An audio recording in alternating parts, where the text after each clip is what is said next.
Bhojpuri cinema के hit machine Khesari Lal Yadav इन दिनों अपनी आने वाली फिल्म संघर्ष 2 को लेकर लगातार चर्चे में बने हुए हैं। तो देंगे पूरी जानकारी, बने रहो वीडियो के अंत तक। आपको बता दें कि खेसारी लाल का संघर्ष 2 मूवी का फर्स्ट ट्रेलर रिलीज कर दिया गया है। अब इस फिल्म का टीजर आज यानी वैलेंटाइन के दिन काउंट कर दिया गया। निर्माता रत्न कुमार ने इस फिल्म का टीजर रिलीज होते ही यूट्यूब पर बवाल मचा रहा है।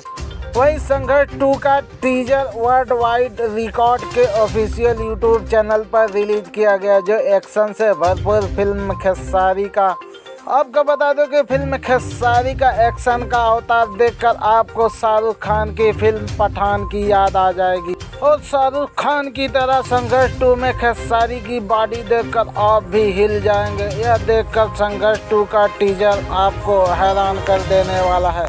वहीं अक्षरा सिंह खेसारी की फिल्म को लेकर काफ़ी खुश नज़र आ रही हैं। तो कैसी लगी जानकारी कमेंट बॉक्स में ज़रूर बताना है। चैनल पर नए हो तो वीडियो को लाइक करके चैनल को सब्सक्राइब कर लेना प्लीज़। आपके एक सब्सक्राइब से हमारा वीडियो बनाने का हौसला कई गुना बढ़ जाता है। तो मिलते हैं किसी और जानकारी के साथ, तब तक के लिए बाय।